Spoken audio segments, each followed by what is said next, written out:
ایک بار پھر درود بھیجے گا محمد و آل محمد پر. اللہم صلی علی محمد آل محمد وعجل فرجهم. اعوذ باللہ من الشیطان الرجیم. بسم اللہ الرحمن الرحیم. الحمد للہ رب العالمین والصلاة والسلام علی سید الانبیاء والمرسلین حبیب الہ العالمین ابی القاسم محمد. اللہم صلی علی محمد آل محمد وعجل فرجهم وعلى آله الطيبين الطاهرين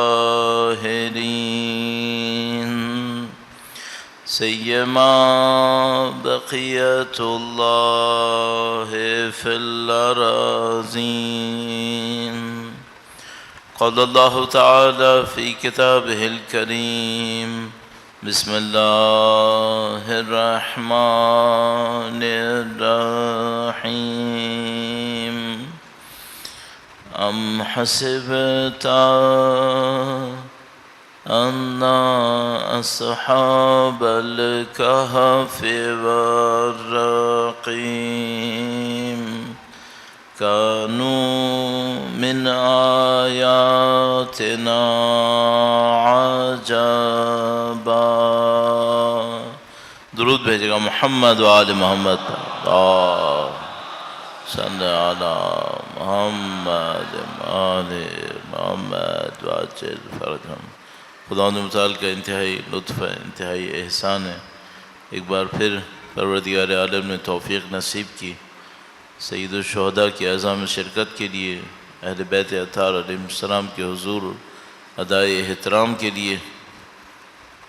نہیں معلوم خداوند متعال نے اس کام میں کیا کیا برکتیں رکھی ہیں، اس کا کیا اجر رکھا ہے، کیا ثواب رکھا ہے. اللہ کی دی ہوئی اس نعمت کا شکر بجا لانے کے لیے اور اس دعا کے ساتھ کہ انشاءاللہ خدا مرتے دموں تک ہمیں اور قیامت تک ہماری تمام نسلوں کو اہل بیت کے تابعداروں میں قرار فرمائے. انشاءاللہ ان کے وارث کے ظہور کا دن دیکھنا نصیب فرمائے، ان کی نصرت اور اس راہ میں شہادت نصیب فرمائے. تمام دعاؤں کی قبولیت کے لیے درود بھیجیں محمد و آل محمد پر. اللہم صلی علی محمد آل محمد وعجل فرجهم. پروردگار عالم نے قرآن کریم کے اندر اہل بیت اطہار علیہ السلام نے روایات کے ذریعے سے دین کی تعلیمات زندگی کے ایک ایک حصے کے لیے بیان کیے.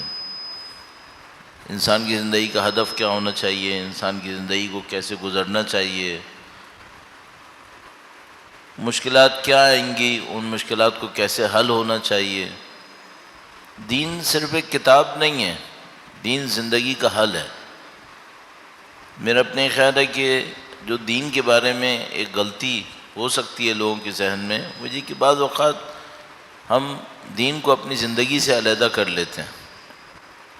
یعنی آپ کی زندگی میں کچھ مشکلات ہوتی ہیں، آپ اور میں یہ سمجھ رہے ہوتے ہیں کہ دین پر عمل کرنا ایک معاملہ ہے، مشکلات کہیں اور سے حل ہوں گی. مشکلات کہیں اور سے حل نہیں ہو سکتی، مشکلات اسی دین سے حل ہونی ہے. پھر ممکن ہے کوئی پوچھے کہ پھر دین مشکلات کو حل کیوں نہیں کر پاتا. اس کی وجہ یہ ہے کہ ہم نے جو دین سے سمجھا ہوتا ہے بعض اوقات وہ پورا نہیں ہوتا، یا جس دین کے اوپر ہم عمل کر رہے ہوتے ہیں وہ پورا نہیں ہوتا. ورنہ آپ خود تصور کریں، یہی کہ ہم توحید کے قائل ہیں.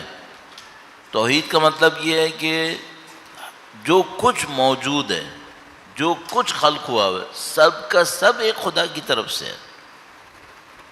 اس ایک خدا نے دنیا کے لیے علیحدہ دین، آخرت کے لیے علیحدہ دین نہیں بھیجا ہے.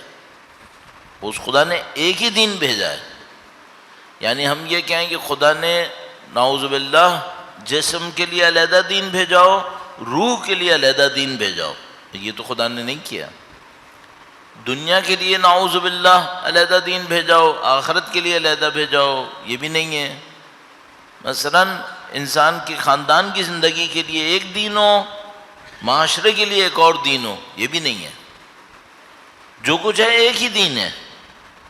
اس کا مطلب کیا ہے؟ اس کا مطلب یہ کہ یہ ایک دین ہماری تمام مصلحتوں کو پورا کرے گا. تو مثال کے طور پر میں ایک نماز پڑھوں گا، ایک عبادت کروں گا. اب یہ نہیں ہو سکتا کہ میں کہوں اس عبادت کا تعلق میری زندگی کے ایک حصے سے ہوگا. نہیں، اس کا تعلق ہر چیز سے ہوگا، اور یہ ہر چیز جڑی بھی ہوگی، مرتبط ہوگی. اس کی ایک مثال اپنے ذہن میں سوچتا ہوں، ابھی آپ کی خدمت میں عرض کرتا ہوں. درود بھیجے گا محمد و آل محمد پر. صلی علی محمد آل محمد وعجل فرجهم. اس وقت دنیا کے اندر موضوعات میں سے ایک اہم موضوع موسم کی تبدیلی بنا ہوا ہے، جس کو یہ لوگ کلائمیٹ چینج کہتے ہیں، کہ بھئی جو انوائرمنٹ ہے ہمارا وہ خراب ہو رہا ہے. اب اس کو دیکھنے کے دو طریقے ہیں. ایک طریقہ یہ ہے کہ ہم یہ سوچیں کہ بھئی ماحول کے اندر کچھ چیزیں تھیں جو ہم نے خراب کر دی ہیں. مثلا درخت تھے وہ کٹ گئے. مثلا جیسے لوگ کہتے ہیں کہ بھئی وہ جو آپ نے فوسل فیول جلائے 100-150 سال کے اندر، تیل وغیرہ، اس کی وجہ سے فضا کے اندر کچھ تبدیلیاں آئی ہیں. مثلا ہم اس کو اس عنوان سے دیکھیں تو مثال کے طور پہ اس کا کوئی دین سے تعلق بنتا ہے؟ ظاہری طور پہ دین سے اس کا کوئی تعلق نہیں بنتا. کہ بھئی ٹھیک ہے، آپ کو کالونی بنانی تھی، آپ نے جنگل کاٹ دیے. آپ کو کشتی چلانی تھی، پانی کے جہاز چلانے تھے پہلی جنگ عظیم کے قریب، تو مثلا تیل استعمال کیا گیا، گاڑیاں آ گئیں، تیل استعمال ہوا، تو دین سے کوئی تعلق نہیں ہے. لیکن تھوڑا سا اور گہرائی میں جا کر دیکھیں تو پھر مثال کے طور پہ یہ بات سمجھ میں آتی ہے کہ اگر طریقے سے استعمال کرتے تو اتنا نقصان نہیں ہوتا. تو مثلا غلط طریقہ کیا تھا؟ غلط طریقہ یہ تھا کہ ہوا و ہوس دکھائیے، اپنی نفس پرستی دکھائیے. اس نفس پرستی کی وجہ سے جو چیز فائدہ مند ہو سکتی تھی نقصان دہ ہو گئی ہے، اب اس کا نقصان آ گیا. تو اس استعمال میں کیا غلطی تھی؟ ٹیکنالوجی میں غلطی تھی؟ نہیں، ٹیکنالوجی میں غلطی نہیں تھی، ہوا و ہوس میں غلطی تھی، نفس پرستی میں غلطی تھی. کھانا کھانے کو خدا نے منع نہیں کیا ہے، لیکن کھانا کھانے میں اسراف کو منع کیا ہے، کہا اسراف مت کرو، ورنہ دنیا میں کھانا کم نہیں ہے. خدا تعالیٰ نے یہ نہیں کہا کہ زمین سے مت اگاؤ، لیکن اس کے اوپر ظلم کرو، جس کا حق ہے اس کو نہ دو. ہاں، یہ خدا تعالیٰ نے منع کیا.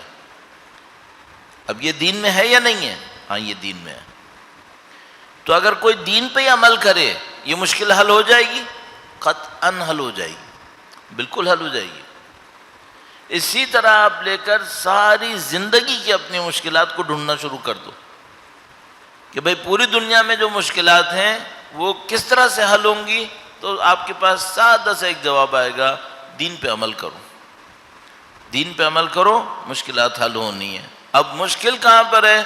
مشکل یہ ہے کہ ہم زمین اور آسمان کے ہر دروازے کو کھٹکھٹانے کو تیار ہیں. جہاں مشکل ہے وہ یہ کہ دین کے اوپر تسلیم نہیں ہوتے. تو مثال کے طور پر اس کو مان لیں گے کہ کسی جرمن نے یہ کہا، کسی امریکن نے یہ کہا تو کر لیتے ہیں. لیکن اگر وہی شخص یہ کہے کہ یہ دین میں ہے کہ کر لو، تو اس کو ماننا مشکل ہے، اور نشانیاں ہمارے سامنے ہیں. میں اس کے اوپر مزید اصرار نہیں کروں گا، لیکن اس سے فائدہ اٹھاتے ہوئے اس کے اوپر جانے کی کوشش کروں گا. یہ دین میں کمی آتی کہاں سے ہے؟ مثلا کوئی مجھ سے کہے بھائی دین میں کیا کمی ہے، لوگ دین پہ عمل کر تو رہے. اس کو مجھے عرض کرنا ہے آپ کی خدمت میں. درود بھیجے گا محمد و آل محمد پر. صلی علی محمد آل محمد وعجل فرج. تھوڑا سا موضوع کے بارے میں بھی عرض کر دوں. پچھلے سال ہم نے یہیں پر انسان کی اخلاقی اور معنوی تربیت کے حوالے سے کچھ عرائض پیش کیے تھے۔ اس سال کے لیے بھی میرے ذہن میں یہی ہے کہ ہم اس کو ایک اور طریقے سے لے کر آگے بڑھیں۔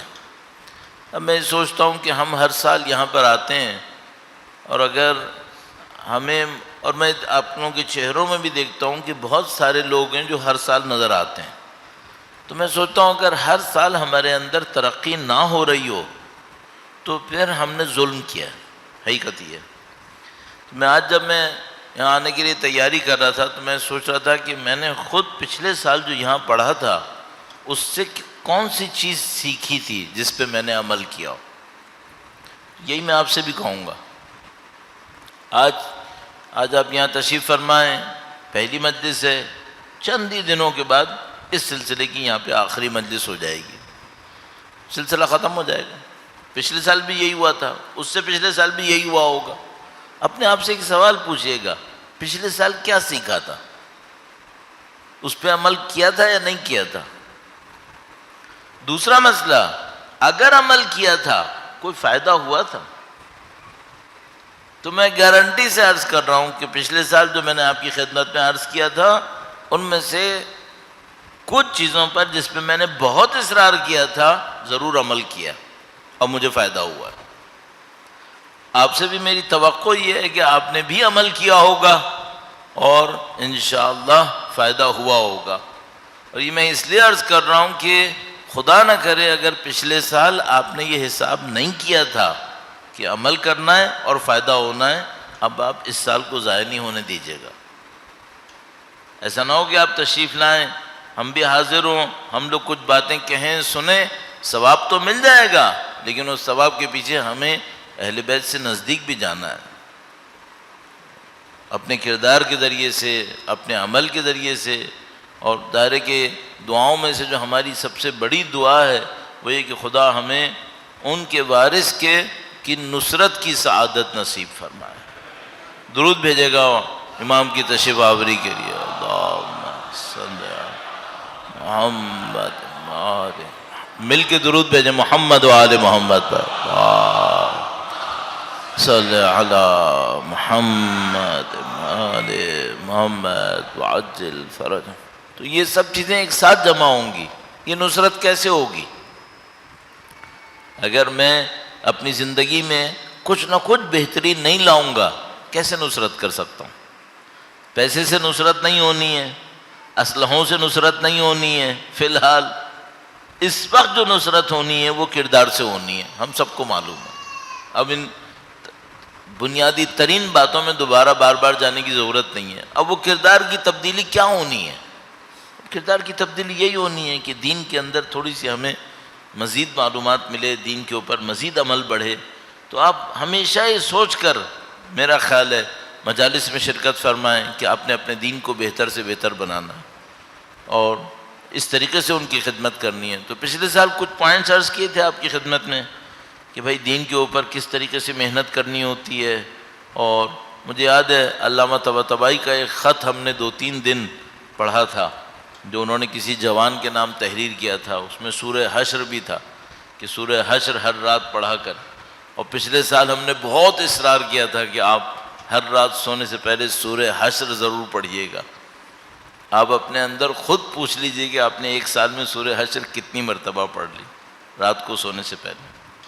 نہیں پڑھی تو میں آپ کو پہلے دن بتا رہا ہوں آپ نے ظلم کیا، آپ نے ظلم کیا۔ اگر ہمیں اہل بیت کی تعلیمات ملیں، 1400 سال لوگوں نے خون بہایا ہو، ہم تک پہنچیں پھر بھی ہم عمل نہ کریں، اب بتاؤ کہ ہم جواب دہ نہیں ہوں گے؟ جواب دہ ہوں گے۔ تو میں آپ کی خدمت میں پہلے دن سے ہی عرض کر رہا ہوں کہ دیکھیں پچھلے سال بھی بہت ساری باتیں ہوئی ہوں گی، ایسا نہ ہو ضائع ہو گئی ہوں، البتہ ضائع نہیں ہوتی۔ آپ نے اگر خدا نہ کرے نعوذ باللہ 100% عمل نہ بھی کیا ہو، مثلا 50% عمل کر لیا ہوگا، چلو 50% نہیں عمل کیا، کم از کم کانوں میں پڑ تو گیا ہوگا کہ کچھ نہ کچھ کر لینا چاہیے۔ تو یہاں نہیں کیا ہوگا، کسی اور معاملے کے اندر عمل کر لیا ہوگا، لیکن ہم چاہتے ہیں زیادہ سے زیادہ فائدہ ہو، زیادہ سے زیادہ فائدہ ہو۔ تو مثال کے طور پر اگر پچھلے سال کی آپ کی عادت سورہ حشر پڑھنے کی نہیں بنی تھی تو میں پھر دوبارہ یاد دلا رہا ہوں کہ اب اس عادت کو ڈال لیجئے گا. اور یہ کیوں امپورٹنٹ ہے کہ ہر روز ہو، اس کا پورا ایک میکینزم ہے. پچھلے سال بھی تھوڑا سا عرض کیا تھا، آج میں نہیں دہراؤں گا. ایک روایت آپ کی خدمت میں عرض کرتا ہوں دین کے بارے میں گہرائی میں جانے کے سلسلے میں. اور یہ سمجھ لیجئے کہ آج اس سلسلے کی پہلی مجلس کے لیے یہ ہماری منطق یہ ہے، ہماری حکمت یہ ہے کہ دین پہ کیسے چلیں. روایت عرض کرتا ہوں، درود بھیجے گا محمد و آل محمد پر. صلی اللہ محمد آل محمد وعجل فرجہ. مجھے اس بات کا بہت اچھی طرح اندازہ ہوا ہے اور مسلسل اس کو عرض بھی کرتا ہوں، یہ کہ اگر آپ اپنی زندگی میں روزانہ ایک دو روایتیں اہل بیت کی پڑھتے رہیں، یوں لگتا ہے جیسے انسان زندہ رہتا ہے اور اس کے دین کے اندر طاقت آتی رہتی ہے. چونکہ یہ جو اہل بیت کا کلام صرف علم نہیں ہونا چاہیے، اس کے اندر کوئی اور طاقت بھی ہونی چاہیے. یعنی جس طرح ان کے وجود مقدس تک پہنچنا صرف ذری تک پہنچنا نہیں ہوتا ہے، بلکہ اس کے نتیجے میں نورانیت آتی ہے. کلام بھی ان کا ایسے ہی ہے، اس کلام کے اندر کچھ طاقت ہونی چاہیے اور وہ خود بخود انسان کو تبدیل کرتی رہتی ہے. جس زمانے میں آیت اللہ العظمیٰ بہجت تشریف فرما تھے تو مشہور تھا کہ جو ان کی جماعت با جماعت میں ریگولر شرکت کرے خود بخود اس کو کچھ نہ کچھ ملنا ہے. مشہور تھا اس زمانے میں. تو وہ تو ان کے شاگردوں کے بھی شاگرد ہیں اور خود اہل بیت اطہار علیہ السلام، تو ان کا کلام کبھی پرانا نہیں ہوگا، ان کا کلام ہمیشہ زندہ رہے گا. میں ہمیشہ عرض کرتا ہوں، بار بار عرض کروں گا، اپنے لیے بھی کہتا ہوں، آپ کے لیے بھی ظاہر ہے وہی کہوں گا جو اپنے لیے بہتر سمجھتا ہوں. روایتیں پڑھیں، ہر روز پڑھیں، کہیں نہ کہیں سے آپ کے پاس روایت آنی چاہیے. اپنے آپ کو اس سے محروم نہیں کریں. یہ کمیونیکیشن کا جو زمانہ ہے یہ دھوکے دینے والا زمانہ ہے. انسان کو کچھ ایسی چیز ملتی رہتی ہے معلومات میں جس کو وہ سمجھتا ہے یہ معلومات ہے، معلومات نہیں ہوتی، وہ دھوکہ ہوتا ہے. یہ جو ڈھیر ساری انفارمیشن آ رہی ہے اس میں صحیح معلومات چند فیصد سے زیادہ نہیں ہے، باقی سب دھوکہ ہے. اگر آپ 100 معلومات لیں اور 2% بھی اہل بیت سے نہ ہو تو میں آپ کو گارنٹی سے کہہ رہا ہوں کہ بہت بڑا دھوکہ ہو گیا، بہت بڑا دھوکہ ہو گیا. آپ کا دماغ 100% ایسی چیزوں نے گھیر لیا جس کا کوئی فائدہ نہیں تھا. تو ہر روز آپ اتنا واٹس ایپ اور اس پہ سوشل میڈیا اور اس کے اوپر ہوتے ہیں، کتنی روایتیں آپ کے پاس آ سکتی ہیں. اس کے اوپر غور فرمائیں، روایتوں کے اوپر غور کرنا سیکھیں. درود بھیجے گا محمد و آل محمد پر. اللہم صلی علی محمد محمد وعجل فرجہ. ایک کتاب ارشاد، کبھی انشاءاللہ اس کی تفصیل عرض کروں گا.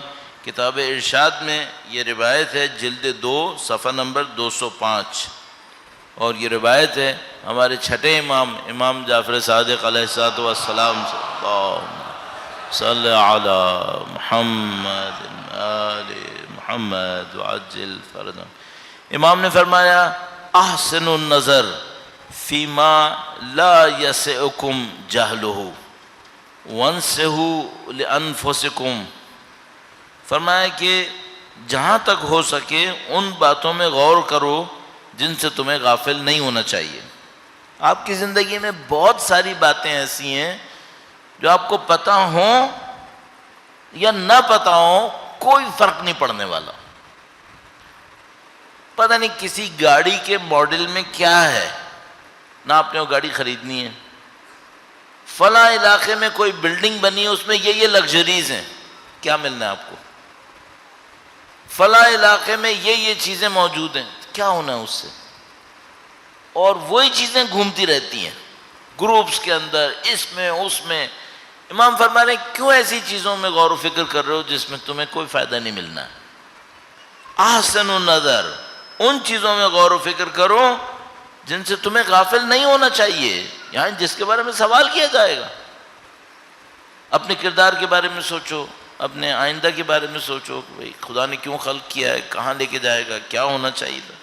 احسن النظر، ایسے بارے میں سوچو جس میں تمہیں غافل نہیں ہونا چاہیے۔ وانصحوا لانفسکم، اپنے بارے میں خیر اندیشی سے کام لو، یعنی اپنے نفس کو ضائع کیوں کر رہے ہو؟ مثلا ایک دفعہ ہوتا ہے آپ کے پاس ایک گاڑی ہوتی ہے، اچھی گاڑی ہوتی ہے، اور آپ اس کی کیئر کرتے ہیں، گاڑی کا خیال کرتے ہیں، گاڑی کا خیال کرتے ہیں تو ہم کیا کہیں گے؟ اس نے اپنی گاڑی کے بارے میں اچھے طریقے سے سوچا ہوا ہے۔ اچھا کوئی آدمی خیال نہیں کرے تو ہم سے کہیں تم اتنی مہنگی گاڑی خریدے ہوئے ہو، اس کے بعد اس کا خیال بھی نہیں کرتے۔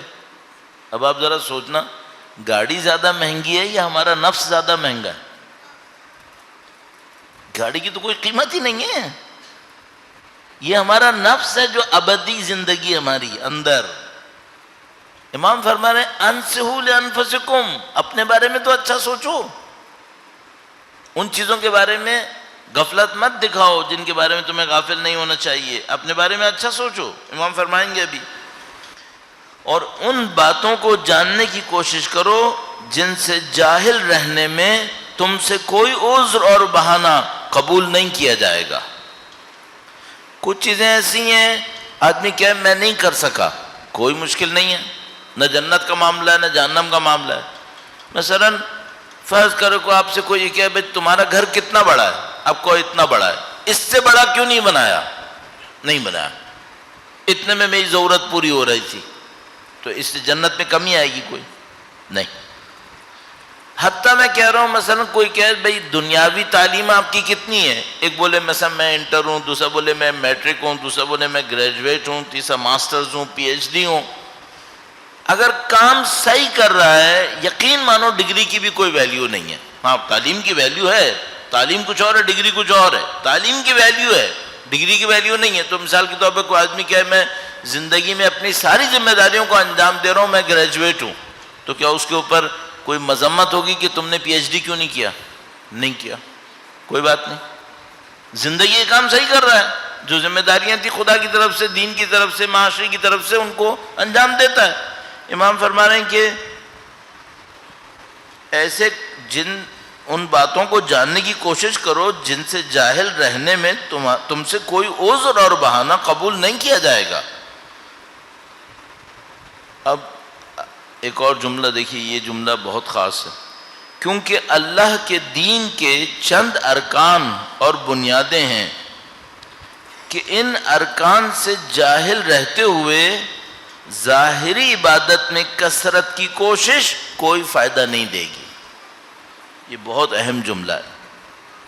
امام فرما رہے ہیں دین میں کچھ حقیقتیں ایسی ہیں اگر کوئی انہیں نہ جانتا ہو، اب وہ ظاہری عبادت کو بڑھاتا چلا جائے فائدہ نہیں ہے، اس میں فائدہ نہیں ہے، ٹھیک ہے؟ بس دین میں کوئی گہرائی ہے، امام فرما رہے ہیں اس گہرائی کو حاصل کرنا ضروری ہے۔ اگر اس کو حاصل نہیں کیا، حاصل کیے بغیر ظاہری عبادت کو بڑھاتا رہے، اس بڑھانے کا کوئی فائدہ نہیں ہوگا۔ عربی عبارت بھی عرض کر دیتا ہوں، فرمائے کہ فَإِنَّ لِدِينِ اللَّهِ أَرْكَانًا، اللہ کے دین کے ارکان ہیں، لَا يَنْفَعْ مِنْ جَهْلِهَا، اگر کوئی اس سے جاہل ہو تو اس کو فائدہ نہیں دے گا۔ کیا فائدہ نہیں دے گا؟ اجتہادہ فی طلب ظاہر عبادت، کہ وہ اپنی عبادت کے ظاہر کو طلب کرتا رہے۔ امام فرما رہے ہیں پھر فائدہ نہیں ہے۔ ابھی کیا مطلب ہوا؟ مطلب یہ ہوا کہ مجھے دین کی وہ حقیقت نہیں پتا تھی جس پہ امام اشارہ کر رہے ہیں، اور میں دعاؤں کی تعداد بڑھائے جا رہا ہوں، نمازوں کی تعداد بڑھائے جا رہا ہوں، اور میں کیا سوچ رہا ہوں؟ اس سے میرا دین بڑھ رہا ہے۔ امام فرما رہے ہیں نہیں، اس سے دین نہیں بڑھ رہا، تمہیں دین کے ان اراکین تک پہلے پہنچنا پڑے گا۔ اب ہمیں دیکھنا پڑے گا کہ وہ دین کے اراکین ہیں کون سے، جن تک نہیں پہنچے تو ظاہر عبادتوں کو اوپر بڑھانے سے فرق نہیں پڑے گا۔ درود بھیجے گا محمد و آل محمد، صلی علی محمد آل محمد وعجل۔ اور لا یضر من عرفها فدان بها حسن اقتصادہ، اگر کوئی شخص اور جس شخص نے انہیں جان لیا، ان اراکین کو جان لیا اور ان پر اچھے طریقے سے ایمان لے آیا. ایمان لانے کا مطلب کیا ہے؟ عمل بھی کرتا ہے، چونکہ قرآن کریم میں ایمان عمل سے علیحدہ نہیں ہے. آمنو عملوا الصالحات. اگر کوئی ان کو اچھے طریقے سے جان لے، اچھے طریقے سے ایمان لے آئے، تو عبادت میں اعتدال اسے نقصان نہیں پہنچاتی. عبادت میں اگر وہ کم بھی ہے نقصان نہیں ہے. نہ جانتا ہو عبادتیں بڑھاتا رہے، امام فرما رہے فائدہ نہیں ہے. جانتا ہو عبادتوں میں معتدل ہو، بیچ بیچ میں ہے، امام فرما رہے پھر بھی کوئی نقصان نہیں ہوگا. صحیح ہے. اب مجھ سے اگر کوئی پوچھے تو میں سب سے پہلے اپنے آپ سے کیا بولوں کہ میں اپنی عبادتوں کو بڑھاؤں یا اس معرفت کو بڑھاؤں؟ اس معرفت کو بڑھاؤں. امام کا فرمان ہے. اس کے بعد فرمایا وَلَا سَبِيلَ لِأَحَدٍ إِلَىٰ ذَلِكَ إِلَّا بِعَوْنٍ مِّنَ اللَّهِ عَزَّ وَجَلَّ. اور اللہ کی مدد اور توفیق کے بغیر کوئی شخص دین کے ان ارکان کی شناسائی تک نہیں پہنچ سکتا. کوئی خاص مدد خدا کی چاہیے کہ انسان دین کے ان اراکین تک پہنچے، ورنہ وہ دین کے ان اراکین تک نہیں پہنچ سکے گا. اب اس روایت کی روشنی میں ایک مطلب عرض کرنا ہے، درود بھیجے گا محمد و آل محمد پر. صلی علی محمد آل محمد وعجل فرج. روایت کا مطلب کیا ہوا؟ روایت کا مطلب یہ ہوا کہ مثلا میری جیسی عمر کا ایک بندہ 40 سال سے عبادتیں کر رہا ہے. اب مجھے بالغ ہوئے 40 سال سے اوپر ہو رہا ہے. 40 سال سے میں عبادتیں کر رہا ہوں اور میں اپنے اندر وہ فائدہ نہیں دیکھ رہا جو اگر میں جوان ہوتا اور سوچتا کہ میں 40 سال عبادتیں کروں گا تو کیا بنوں گا، میں دیکھتا ہوں نہیں میں وہ نہیں بن پایا. اچھا اب میں کیا کروں؟ اپنی عبادتوں کو اور بڑھاؤں؟ نہیں. اب میرے لیے بہت ضروری ہے کہ میں غور کروں کہ وہ اراکین جس کو امام نے فرمایا تھا وہ اراکین میرے اندر ہیں یا نہیں ہیں. اب وہ اراکین ہیں کیا؟ ان اراکین کے لیے ایک جملہ، ایک لفظ، اصطلاح اہل بیت اطہار علیہ السلام کے ہاں بار بار استعمال ہوتی ہے، وہ ہے معرفت. معرفت ہونی چاہیے. تو اگر کوئی کہے کہ وہ کون سی چیز ہے جس کے ذریعے سے ظاہری عبادت کو کم بھی ہو تو بہت فائدہ ہوتا ہے، معرفت ہے. کون سی چیز ہے جو نہ ہو تو عبادتوں کو بڑھانے سے کوئی فائدہ نہیں ہوتا، وہ معرفت ہے. اب یہ معرفت کیا چیز ہے؟ اور امام نے کیا فرمایا ہے؟ یہ صرف خداوند متعال نصرت فرمائے تو نصیب ہونی ہے، ورنہ نصیب نہیں ہونی ہے. ٹھیک ہے. اب ہمیں، میرا اپنے خیال ہے، میرے جیسے طالب علم کو اپنی زندگی میں اس پہ محنت کرنی چاہیے یہ معرفت کیا ہوتی ہے. معرفت کا لفظ میں نے اس روایت سے نہیں نکالا ہے، معرفت کا لفظ دوسری روایتوں سے نکالا ہے. یہاں پہ امام نے کیا لفظ استعمال کیا تھا؟ دین کے اراکین، دین کے ارکان امام نے استعمال کیا تھا. تو وہ اراکین کیا ہیں اور دوسری روایات کے مطابق معرفت وہ کیا ہوتی ہے، اس کو مجھے آپ کی خدمت میں اشارتاً عرض کرنا ہے. اور کل سے ہم انشاءاللہ پھر کوشش کریں گے ایک ایک کر کے اس کے اوپر محنت کریں. اور پہلے بھی میں عرض کر چکا ہوں، میں بھی اس پہ عمل کرنے کی کوشش کروں گا، آپ بھی انشاءاللہ عمل کیجئے گا اور پھر پورے سال اس کام کو دہرائیں گے تاکہ انشاءاللہ اگر پچھلے سال سے مقایسہ کریں، مقابلہ کریں تو ہم کسی بہتر جگہ پہ پہنچ سکے ہوں. درود بھیجے گا محمد و آل محمد پر. صلی علی محمد آل محمد وعجل فرج. وہ معرفت، وہ اراکین دین کیا چیز ہیں؟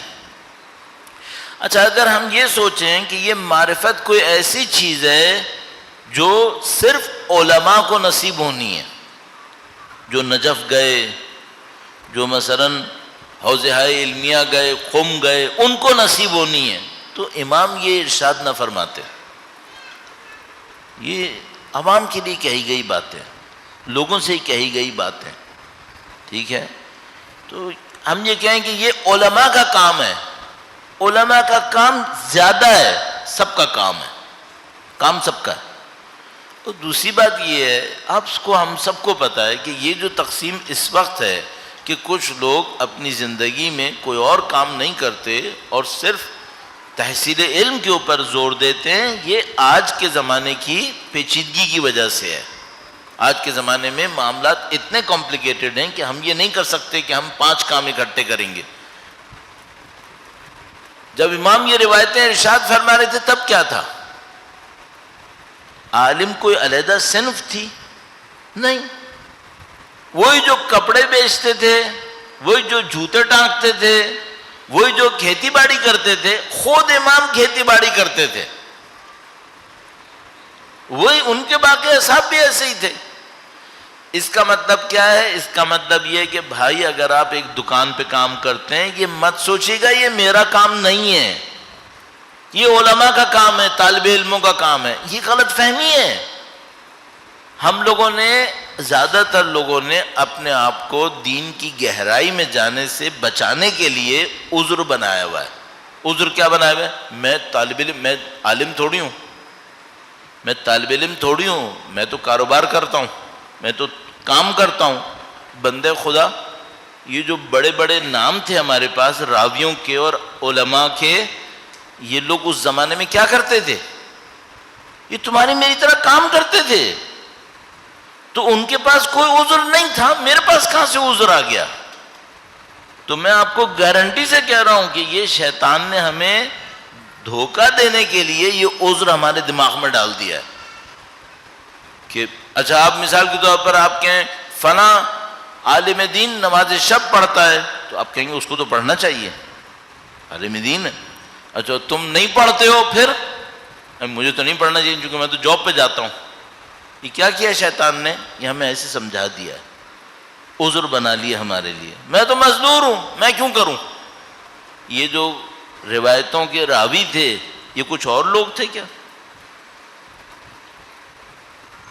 کتنے تو عرفا ہمارے پاس موجود ہیں، جوتے ٹانکنے والے، موچی، عرفا، درزی، لکڑی کا کام کرنے والے، لوہے کا کام کرنے والے، یہ سب عرفا ہیں۔ اور یہ ابھی 1-2 نسل کے اندر کے لوگوں کی باتیں کر رہا ہوں میں آپ سے۔ یہ ہم نے بہت بڑا دھوکہ اپنے آپ کو دیا ہوا ہے۔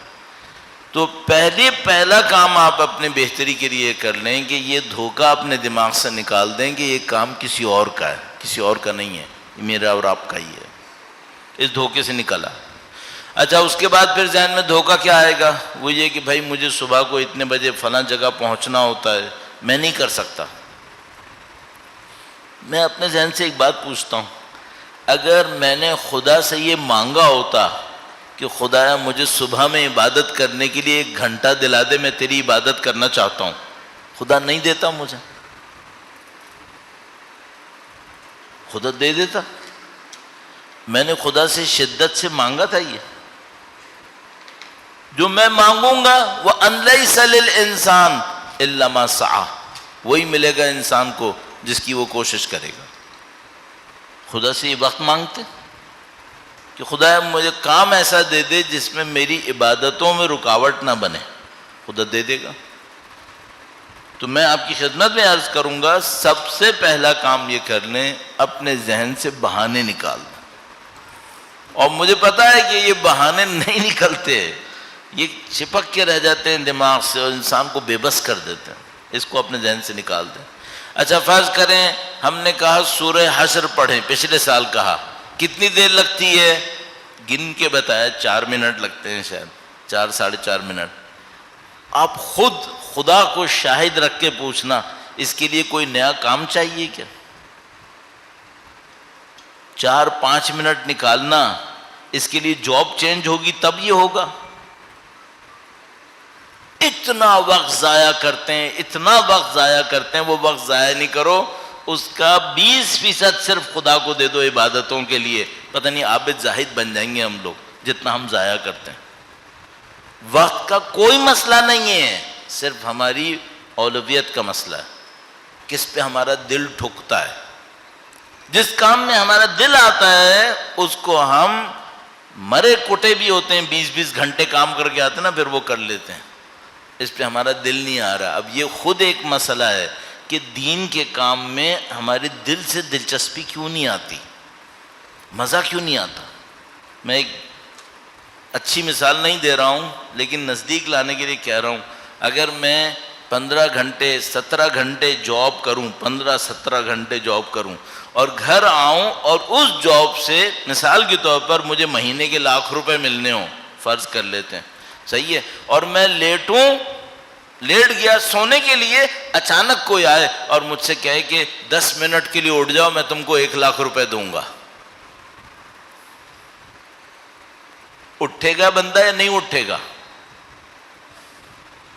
اٹھ جائے گا نا. تم کو سورہ حشر پہ یقین نہیں آ رہا, اللہ کے نام پہ یقین نہیں ہے, کیوں نہیں اٹھتے؟ یہ مشکل ہے. اصل مشکل یہاں ہے, نہ وقت کا مسئلہ ہے نہ تھکاوٹ کا مسئلہ ہے, کوئی مشکل نہیں ہے. اسی بندے کے پاس ابھی ایک میسج آ جائے نا واٹس ایپ میں کسی گروپ میں, اس کو پڑھنے میں 10 منٹ لگا دے گا. ویڈیو کوئی کلپ آ جائے دیکھنے میں 10 منٹ لگا دے گا, 4 منٹ کے لیے عبادت نہیں کرے گا. یہ مشکل ہے, اس کو کور کریں کسی طریقے سے. تو اب وہ ارکان کی بات کر رہا تھا, اور ارکان کے اوپر مجھے آپ کو تھوڑا سا ایک مثال دینی تھی دین کے معاملے میں. درود بھیجے گا محمد و آل محمد پر. صلی علی محمد آل محمد وعجل فرج. یہ جو دین کے ارکان ہیں ان میں ایک بہت بڑا رکن یقین ہے. اصل دین کا جو انجن ہے, جو دین کو لے کے طاقت سے چلتا ہے, وہ یقین ہے. اگر کوئی شخص یقین میں نہ ہو اس کو دین لے کے چلنا بہت مشکل ہے. خدا نمدال فرماتا ہے یہ نماز بہت سخت ہے سوائے ان لوگوں کے لیے جن کے دل میں خضوع اور خشوع ہو, ان کے لیے بہت آسان ہے, باقی لوگوں کے لیے نماز بہت سخت ہے. تو دین کا جو اصلی رکن ہے جس پہ انسان طاقت سے آگے بڑھتا ہے وہ اس کا یقین ہوتا ہے. اگر یقین ہو تو یہ سمجھ لو ایک انجن لگ گیا ہے, یہ دین چلے گا. اب اپنے آپ سے صرف ایک سوال پوچھو, آپ یہ یقین مجھے کیسے لانا ہے؟ اچھا کوئی کہے بھائی مسلمان نہیں ہے کیا؟ نہیں, مسلمان ہیں, تو پھر یقین کہاں ہے؟ یہاں مشکل آ گئی. اچھا اب ایک اور مشکل ہے, کیا یہ یقین, میں آپ سے یہ کہوں یہ دعا پڑھو تمہارا یقین بڑھ جائے گا, 1-2 دعا کا معاملہ ہے یہ؟ نہیں, 1-2 دعا کا معاملہ نہیں ہے. پھر کس چیز کا معاملہ ہے؟ یہ پوری زندگی کا معاملہ ہے. کہاں سے شروع کرنا ہے, کہاں سے شروع کرنا ہے؟ ٹھیک ہے, اب پہلے ہی دن ہم تھوڑا سا اس کو دھکا دے رہے ہیں تاکہ آگے کے لیے جگہ بنا لیں. ٹھیک ہے, دین میں یقین سب سے اہم ہے. یقین صرف ایک دعا ایک سورے سے نہیں آئے گا, یہ آئے گا کہاں سے؟ تو اس کے لیے سب سے پہلا کام یہ کرنا ہوگا کہ جہاں آپ نے یقین لانا ہے اس کو تھوڑا سا صاف کر لیں. یہ صفائی ہو جائے تو روزانہ 1 قطرہ بھی آ گیا تو بہت ہو جائے گا, زندگی پڑی ہے. اگر صفائی نہیں ہوئی 100 برس بھی برساتے رہیں گے, کچھ نہیں آنے والا ہے. اصل مسئلہ یہاں ہے.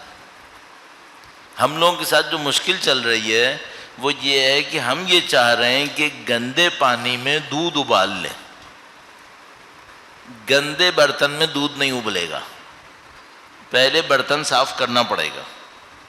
تو مثال کے طور پر وہ کیا کروں کہ میں اپنے ظرف کو اتنا صاف کر لوں کہ 2 رکعت نماز بھی میرے یقین کو بڑھائے. یہ اصلی کام ہے, یہ اصلی کام ہے. اب آپ اور میں یقین مانیں 10 دن تو چھوڑیں, پورا سال لگا دیں اس کے اوپر کہ وہ کون سا کام ہوتا ہے جس سے اندر آنے کے لیے, یقین اندر آنے کے لیے رکاوٹیں دور ہوتی ہیں. تو یہ پہلا کام ہے, سب سے اہم کام ہے. اب میں ایک روایت آپ کی خدمت میں عرض کروں گا اور انشاءاللہ پھر کل اس کے اوپر مزید محنت کرنے کی کوشش کریں گے. اور مجھے باتیں ایسی کرنی ہیں جس پہ ہم لوگ عمل کریں, مجھے کتابی باتیں نہیں کرنی ہیں. ایسی باتیں نہیں کرنی ہے جس میں فلسفہ بہت زیادہ ہو، بالکل ایسی باتیں کرنی ہے جو آپ لوگ جو یہاں پہ تشریف نہ آئے میں خود ان پہ عمل کروں تاکہ میری زندگی آگے بڑھے۔ درود بھیجے گا محمد و آل محمد پر۔ صلی علی محمد و آل محمد وعجل فرج۔ اب آپ بالکل ایسے سمجھ لیں، اور آپ جانتے ہیں روایتوں میں ہے وجہ کہ ہمارے وجود کے اوپر کچھ رکاوٹیں آتی ہیں، ان رکاوٹوں کے آنے سے اندر کچھ کام خراب ہونا شروع ہو جاتے ہیں، فنکشنز خراب ہونا شروع ہو جاتے ہیں۔ پھر دوبارہ ایک چھوٹی سی ایک مثال عرض کرتا ہوں۔ گاڑی کی مثال اس لیے کرتا ہوں کہ سبھی لوگ گاڑی میں بیٹھتے ہیں، چاہے اپنی گاڑی میں، دوسرے کی گاڑی میں، بس میں، کہیں نہ کہیں بیٹھتے ہیں۔ تو مثال کے طور پر بعض گاڑیاں بالکل ایفیشنٹ ہوتی ہیں، ذرا سی ریس دو گاڑی تیز چلتی ہے، بعض ایفیشنٹ نہیں ہوتی، فیول زیادہ لگ جاتا ہے گاڑی نہیں چل رہی ہوتی۔ تو مثال کے طور پر جو دیکھنے والا ماہر ہوتا ہے وہ فوراً سمجھ جاتا ہے مثلاً اس کے پلگ میں پرابلم ہے، اس کی ٹیوننگ خراب ہے، اس کے فلٹر میں کچھ پھنس گیا ہے، پتہ نہیں کیا کیا باتیں کرے گا۔ صحیح ہے؟ میں اپنے آپ سے ایک سوال کر رہا ہوں، 40 سال ہو گئے، میرے دل میں یقین کیوں نہیں آیا ابھی تک؟ کیا نشانی ہے کہ یقین نہیں آیا؟ یہی نشانی ہے، 1 لاکھ روپے آفر کرتا ہے میں فوراً کھڑا ہو جاتا ہوں، خدا کا دین مجھے ثواب آفر کرتا ہے میں نہیں کھڑا ہوتا، اس کا مطلب ہے یقین نہیں آیا ابھی۔ کیوں یقین نہیں آیا؟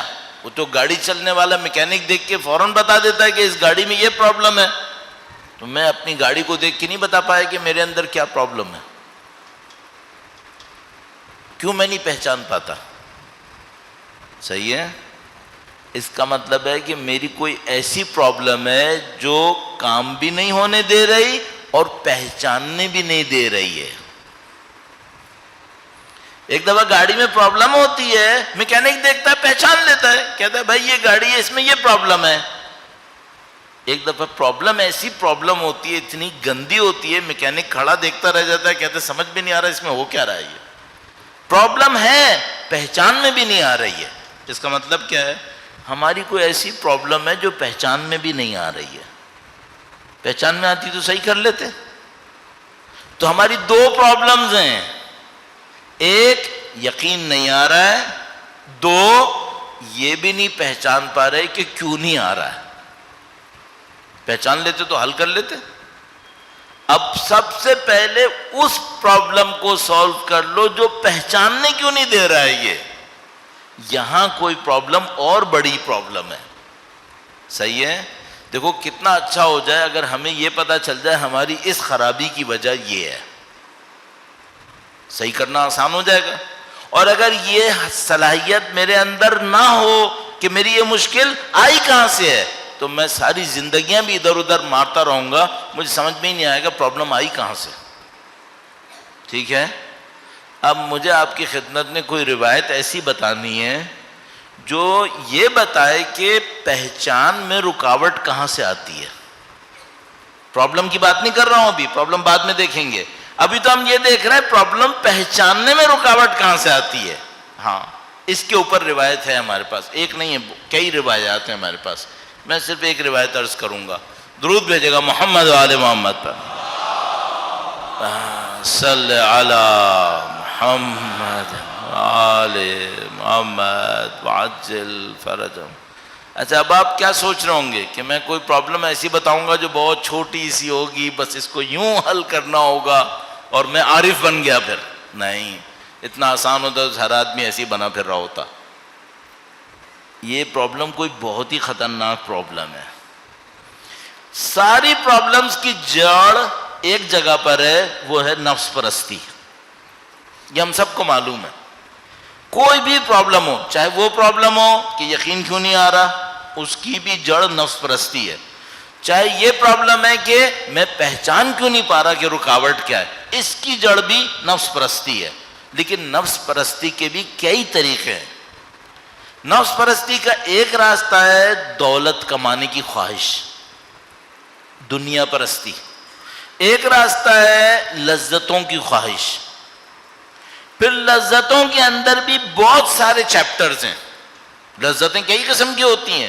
کون سی ایسی خواہش ہے کہ جو انسان کو بصیرت سے روکتی ہے، یعنی اپنے عیوب نہیں پہچان پاتا، صحیح ہے، اس کے اوپر کام کر لیں.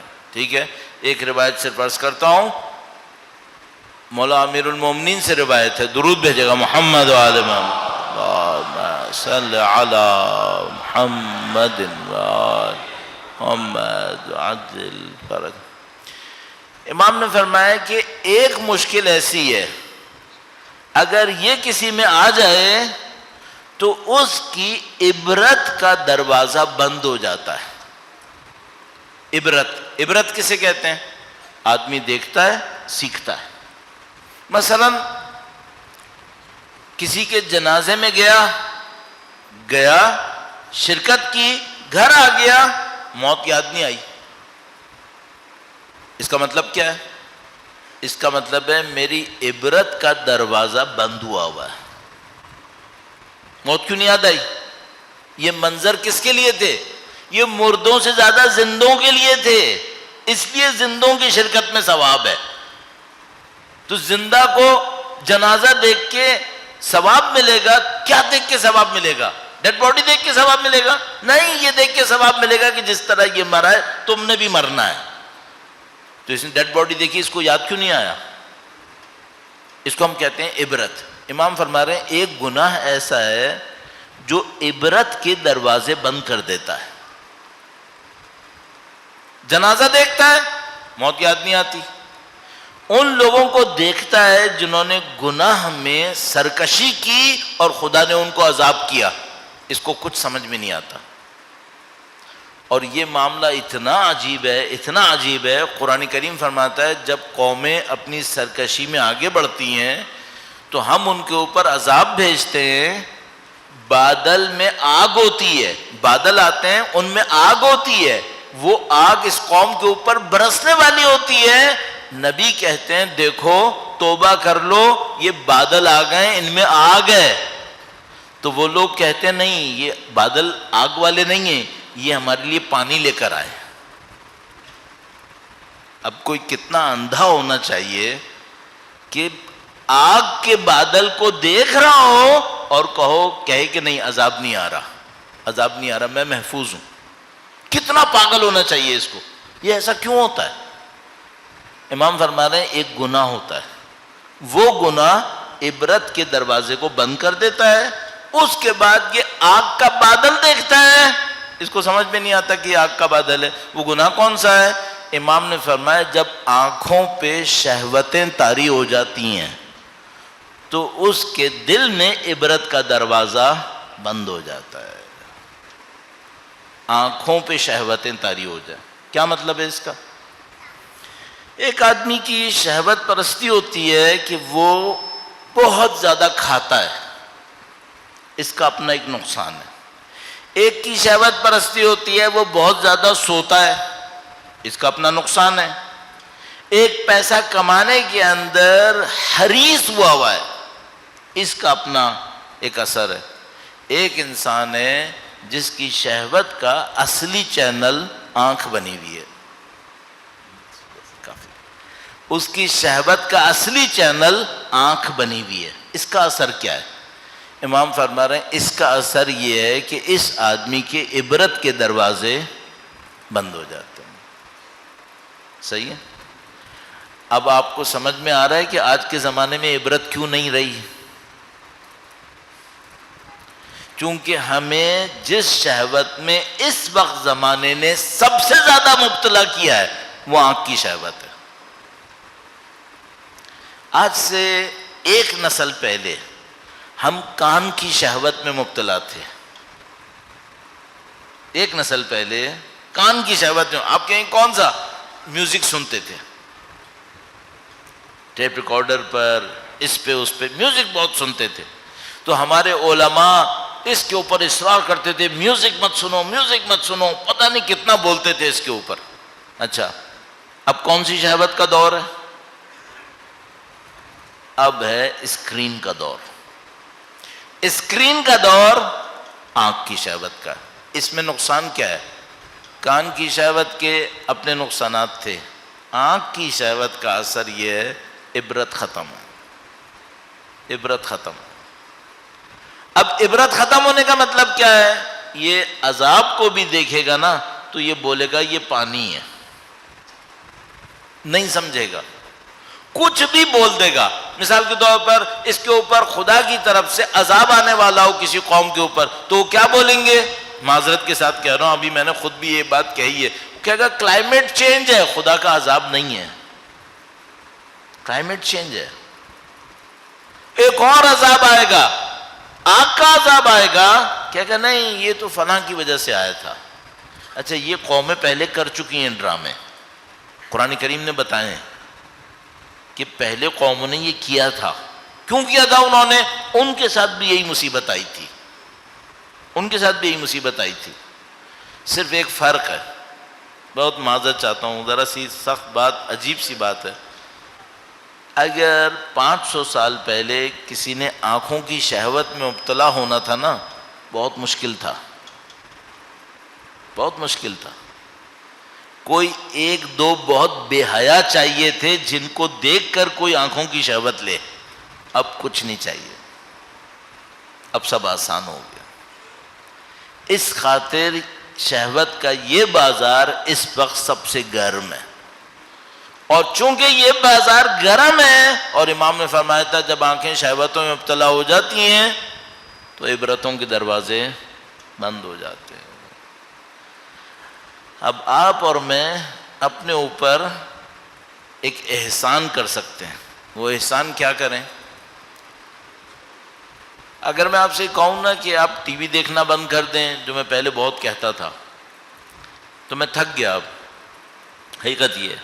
تو اب میں ایک اور بات کہتا ہوں، کم سے کم ٹی وی سے، اسکرین سے انٹرٹینمنٹ بند کر دو. انفارمیشن لے لو، ایجوکیشن لے لو. کوئی انفارمیشن لینی ہے بسم اللہ، ایجوکیشن لینی ہے بسم اللہ کر لیں. مجھے پتا ہے اس میں بھی نقصان آئیں گے، کیونکہ آج کوئی انفارمیشن بھی دے رہا ہوگا نا فحشا کے ساتھ دے گا، مجھے معلوم ہے. خبریں بھی سنائیں گے، دکھائیں گے، تو اس میں بھی بدبخت کچھ نہ کچھ فحشا ڈال دیں گے. کچھ نہیں ہوگا تو بیچ میں ایڈورٹیزمنٹ آ رہے ہوں گے. مجھے اندازہ ہے اس کا، آپ کو بھی پتا ہے، مجھے بھی پتا ہے. لیکن میں کہہ رہا ہوں ایک دفعہ انسان دیکھتا ہی اس لیے ہے کہ میں نے مزے لینے ہیں. اب یہ تو ستم ہو گیا. اچھا اب خدا نہ کرے نعوذ باللہ کسی نے آدھا گھنٹہ، پونا گھنٹہ، 1 گھنٹہ یہ کام کر لیا، اس کے بعد وہ مجھ سے کہے کہ مولانا صبح کو نماز میں مزہ کیوں نہیں آتا؟ میرے بھائی کیا آپ نے یہ جو قلب ہے نماز کے لیے دوسرا لے کر آنا ہے کیا؟ یہ جو آنکھ سے گناہ ہوا تھا اس کا اسی قلب پہ اثر ہوا ہے جس سے آپ نے ابھی نماز پڑھنی ہے. پھر آپ کہیں کہ حضور قلب نہیں ہے، توجہ نہیں دے پاتا، تو بندے خدا کیسے ہوگا؟ یعنی بالکل ایسا ہی ہے جیسے ایک آدمی اپنی گاڑی کے ٹائروں کو آگ لگائے کہ مجھے اس وقت گرمی چاہیے تو میں ٹائر کو آگ لگا دیتا ہوں، پھر کل صبح کہ گاڑی چل کیوں نہیں رہی؟ تو تم نے خود ہی تو آگ لگائی تھی. تم مزے لینے کے لیے نہیں آگ لگاتے تو تمہیں نماز میں توجہ بھی آ جاتی، تمہیں خود ہی آنکھ کھل بھی جاتی کہ ہاں مجھے نماز پڑھنی ہے. خود لگائیے آگ. تو اپنے اوپر رحم کریں، اس چیپٹر کو بند کریں. اور اگر آپ یہ نہیں کریں گے، آپ یقین مانیے ہم لوگ بولتے رہیں گے، سنتے رہیں گے، ہمارے دلوں کے دروازے نہیں کھولیں گے. پھر یہ تو قانون ہے، امیر المومنین نے ارشاد فرمایا ہے. تو اس کے اوپر غور فرمائیے گا. آج پہلے دن میں نے آپ کو بنیادی ترین مشکل عرض کرنے کی کوشش کی ہے کہ اگر آپ یہ انتظار کر رہے ہیں کہ کوئی معجزہ ہونے والا ہے جس سے اچانک میں بہتر ہونے والا ہوں، نہیں برادر، یہ معجزہ ہے کہ آپ کو سننے کو مل گیا ہے. یہ معجزہ ہے کہ آپ کو امام کی روایت 1400 سال کے بعد بھی سننے کو مل گئی ہے. یہ معجزہ ہے. اب آپ کا کام ہے، اب معجزے پہ تو عمل کر لو، یہ آپ کا کام ہے. اور ایک دفعہ آپ نے یہ بہتر کرنا شروع کر دیا. اچھا یہ بھی میں آپ کی خدمت میں عرض کرتا چلوں، آخری بات اس سلسلے میں، یہاں پہ فرق بہت لمبا نہیں ہوتا. رات کو گناہ، موقع ملا نہیں کیا فوراً اثر پڑے گا، فوراً اثر پڑے گا. اور موقع ملا اور نعوذ باللہ کر بیٹھے، اب بھی فوراً اثر پڑے گا. یہ پھر 1 سال کے بعد نہیں ہونے والا ہے، یہ اسپونٹینیس ہے، اسی وقت اثر پڑے گا. ایک لمحے میں معنوی ترقی اوپر، ایک لمحے میں معنوی زوال، یہ سب ہو سکتا ہے. الحمدللہ آپ کو اور ہمیں سید الشہداء کے ذکر کی سعادت ملی ہوئی ہے. یہ آسان نہیں ہے، یہ آسان نہیں ہے کہ خدا متعال نے ہمیں اور آپ کو یہ موقع نصیب کیا ہوا. اس کی قدر کرنی چاہیے کہ خدا متعال ہمیں اور آپ کو اس عظیم الشان کام کا حصہ بنائے ہوئے ہے. تو آپ زندگی میں قطعاً اس کا بار بار شکر بجا لاتے رہیے کہ سید الشہداء کے ذکر میں، سید الشہداء کی عزا میں خدا متعال نے ہمیں اور آپ کو آنے کا موقع دیا ہے. جہاں کہیں بھی عشرہ مجلس کا پہلا دن ہوتا ہے، حتی 5 مجالس کا، تو پہلے دن میں بی بی کے مصائب پڑھتا ہوں، اور مجھے معلوم ہے کہ ان کے نام کی برکت بہت زیادہ ہے، ان کے ذکر کی برکت بہت زیادہ ہے. اللہ کے نبی نے جو کچھ اپنی صاحبزادی کے لیے ارشاد فرمایا وہ کائنات میں کسی کے لیے نہیں کہا ہے. بضعۃ منی، میرے جگر کا ٹکڑا ہے. اللہ کے نبی نے ارشاد فرمایا حوراء الانسیہ، یہ وہ حور ہے جو انسان کے روپ میں ہے. اللہ اکبر. اللہ کے نبی نے فرمایا ام ابیہا، یہ اپنے باپ کے لیے ماں کی طرح ہے. اللہ اکبر. بی بی تشریف لاتی تھیں تو اللہ کے نبی اپنی جگہ سے راست قامت کھڑے ہو کر ان کا استقبال کرتے تھے، بی بی کا احترام کرتے تھے. 6 مہینے تک بی بی سیدہ کے گھر کے دروازے کے سامنے آ کر، بعض روایت کے مطابق 6 مہینے تک ہر روز ارشاد فرماتے تھے السلام علیکم یا اہل بیت النبوہ ومعدن الرسالہ ومختلف الملائکہ. یہ سب آپ نے سن لیا، اور اب ہم سے کوئی غیر مسلمان پوچھے، مسلمان نہ ہو، اور ہم سے کوئی پوچھے تم ہو جو اپنے نبی کی بیٹی کے گھر کو آگ لگانے گئے تھے، کیا جواب دوں؟ مجھے واقعاً بعض اوقات انسان کو سمجھ میں نہیں آتا کہ ایک طرف سے ہمیں نبی کی شفاعت چاہیے، میدان حشر میں نبی کے سامنے جائیں گے، ان کی شفاعت چاہیے، اور روایت میں موجود ہے کہ بی بی سیدہ سید الشہداء کا کرتا لے کر آئیں گی. یا اللہ، یہ کام کیسے ہوگا؟ اور خدا متعال کی طرف سے حکم آ جائے کہ اگر بچے کو بھی کوئی نقصان پہنچائے تو خدا پوچھے گا بِأَيِّ ذَنْبٍ قُتِلَتْ، یہ کس جرم میں مارا گیا. اور روایت کے مطابق بی بی سیدہ گویا سید الشہداء اور گویا حضرت علی اصغر کے بارے میں خدا سے کہیں گی اے خدایا بِأَيِّ ذَنْبٍ قُتِلَتْ،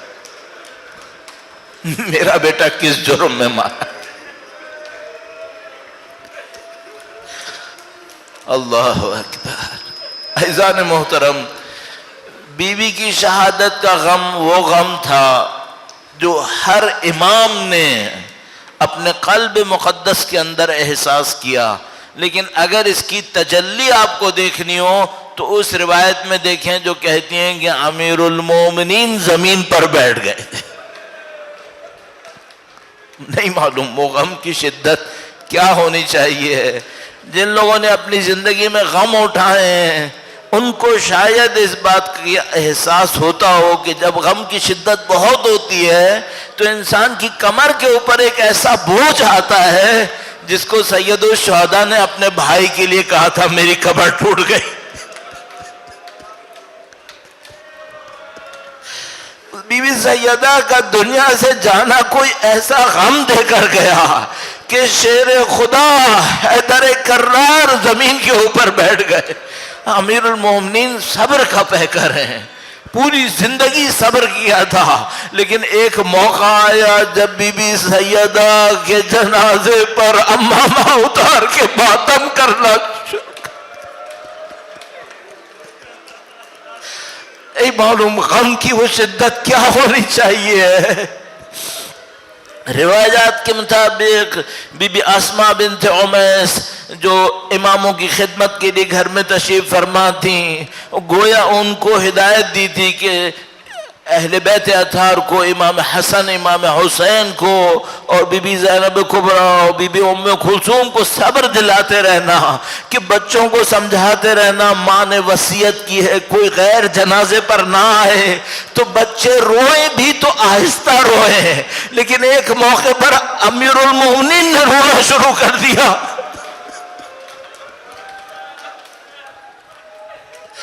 بس ایک موقع ہے عزیزو، اگر دو جملے بس میں آپ کے سامنے مصائب کے عرض کروں۔ بس ایک موقع آیا جب امیر المومنین نے جنازے کو تیار کر لیا اور بچوں سے کہا کہ اپنی ماں سے الوداع کرنے آ جاؤ۔ یہ لمحہ کتنا عجیب لمحہ ہوتا ہے، یہ کتنا سخت لمحہ ہوتا ہے، اس کو کوئی نہیں سمجھ پائے گا، کیونکہ میں ایک عام انسان ہوں گا اور میری ماں ایک عام ماں ہوگی، لیکن اگر بچہ امام حسین جیسا ہو اور ماں بنت رسول اللہ جیسی ہو، ہمیں نہیں معلوم یہ معاملہ کیا معاملہ ہوگا، لیکن ہمیں ایک روایت معلوم ہے کہ جس میں فرماتے ہیں کہ اگر کوئی بچہ ماں کے بغیر رہ جائے، ایسو بس آخری روایت، اگر کوئی بچہ ایسا ہو جس کی ماں مر جائے، پہلی رات ہو، ماں کو دفن کر کے آ چکے ہیں، بچہ اپنے بستر پہ سو گیا ہے اور سوتے سوتے روتے روتے سو کر یہ بھول گیا ہے کہ ماں مر گئی ہے۔ روایت کے مطابق یہ بچہ اگر رات کی کسی وقت میں جاگتا ہے تو اپنی ماں کی طرف ہاتھ بڑھاتا ہے کہ عادت کے مطابق ماں اس کو گود میں لے لے، اور جب ماں اس کو گود میں نہیں لیتی اس کی آنکھ کھل جاتی ہے اور اس کو یاد آتا ہے کہ ماں مر گئی ہے۔ روایت میں لکھا ہے کہ عرش خدا لرز جاتا ہے۔ عزیزو، یہ ماں فاطمہ ہو اور بچہ حسین ہو۔ امیر المومنین روایت ارشاد فرماتے ہیں جب حسین اپنی ماں سے نزدیک آئے، خدا کی قسم فاطمہ کے بندے کفن ٹوٹ گئے، حسین کو اپنے نزدیک بلا لیا اور ندائے غیبی آئی کہ اے علی، بچے کو ماں سے علیحدہ کر دو۔ یہ مصائب کم نہیں تھے، لیکن ابھی اس ماں نے حسین کو ذبح ہوتے دیکھ رہا ہے۔ ابھی اس ماں نے اپنی بیٹی زینب کو تلے زینبیہ پہ دیکھ رہا ہے، پھر بازاروں میں ساتھ جانا ہے۔ الا لعنت اللہ علی القوم الظالمین وَسَيَعْلَمُ الَّذِينَ ظَلَمُوا أَيَّ مُنْقَلَبٍ يَنْقَلِبُونَ۔ پروردگارہ اس قلیل کو اپنی بارگاہ میں قبول فرما، قرآن و اہل بیت کی نورانیت سے ہمارے قلوب کو منور فرما، ان کے وارث کے ظہور میں تعجیل فرما، ان کی نصرت کی سعادت اس راہ میں شہادت نصیب فرما۔ ماتم حسین۔